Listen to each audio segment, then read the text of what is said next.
భయపడుతున్నారు. వాళ్ళ శాసనసభలో వాళ్ళ ముందే వాళ్ళ బట్టలిపదిస్తామని చెప్పి భయపడుతున్నారు. లేకపోతే ఎందుకు ఇవ్వరు అవకాశం? ఇవ్వాలి కదా మాకు. మీరు ఏ పద్ధతుల్లోనైతే మీరు చేస్తున్నారో అదే పద్ధతుల్లో ప్రతిపక్షానికి ఇవ్వాలి అవకాశం. మేము అడుగుతున్నది న్యాయమైంది కదా. తెలంగాణ ప్రజల ముందే పెడతాం మేము ఈ విషయాన్ని. తెలంగాణ ప్రజల ముందు ఉంచుతున్నాం.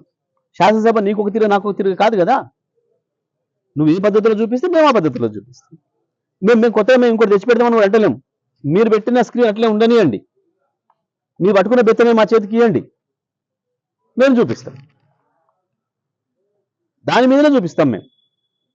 మీరు ఇచ్చిన దాంట్లోనే మీ భాగవతాన్ని బయట పెడతాం. మీరు ఇచ్చిన దాంతోనే మీ బట్టలు ఇప్పుతాం, ప్రజలకు చూపిస్తాం.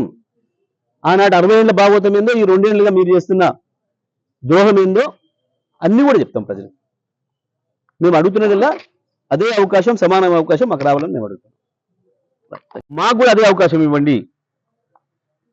అదే పీపీటీ మీరు పెట్టిన అదే ఉంచండి, స్క్రీనే ఉంచండి.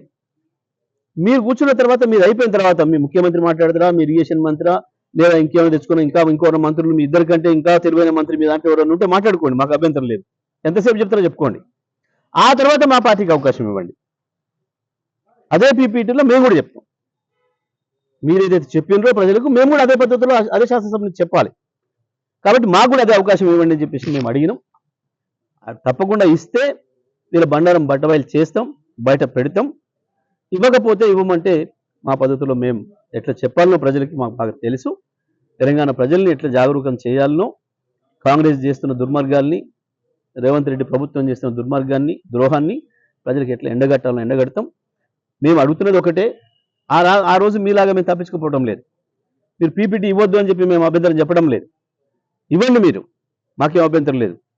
కానీ అదే శాసనసభలో అదే కంటిన్యూ చేస్తూ మీ ముఖ్యమంత్రి, మీ ఇరిగేషన్ మంత్రి మీరు అలసిపోయి కూర్చున్న తర్వాతనే మాకు అవకాశం ఇవ్వండి. మేము కూడా చెప్తాం గత 60 ఏళ్ళుగా ఏం జరిగింది తెలంగాణలో, గత 10 ఏళ్ళుగా మేమేం చేసినాం, ఈ 2 ఏళ్ళుగా మీరేం చేస్తున్నారో మేము కూడా ప్రజలకు చెప్తాం. శాసనసభ అందరిది, అందరికి సమానమైన హక్కులు ఉంటాయి, అందులో సందేహం ఏం లేదు. మీరే మాట్లాడేది గతంలో. మీరు అడగలే ఆనాడు అవకాశం ఇవ్వమని, పారిపోయి తప్పించుకోపోయాను దొంగల్లాగా. కానీ మేము ఇవాళ అడుగుతున్నాం, మీరు ఇవ్వండి, మాకు కూడా ఇవ్వండి అని అంటున్నాం. ఈ తెలంగాణ ప్రజల ముందు తేల్చాలి ఎవరు దొంగో, ఎవడు కరెక్టో, ఎవరు మోసం చేస్తున్నారో, ఎవడు పారిపోతున్నాడో, ఎవడు ద్రోహం చేసి పక్కోడికి మన హక్కుల్ని అమ్ముకుంటున్నాడో వాటి రాజకీయ స్వార్థం కొరకు. అన్ని విషయాలు కూడా తేలాలి, ప్రజల ముందర పెడతాం. అవకాశం ఇస్తే అసెంబ్లీలోనే పెడతాం, అవకాశం ఇవ్వకపోతే ప్రజల్లో పెడతాం. షేర్ చేయండి, లైక్ చేయండి, సబ్స్క్రైబ్ చేయండి. మరిన్ని వీడియోల కోసం బెల్ సింబల్ పై క్లిక్ చేయండి.